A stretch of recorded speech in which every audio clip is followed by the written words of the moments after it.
একটা 5 টাকা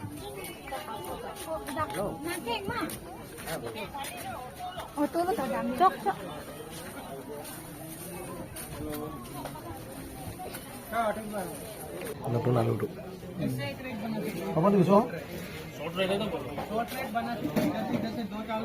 শর্ট কম হয়েছে না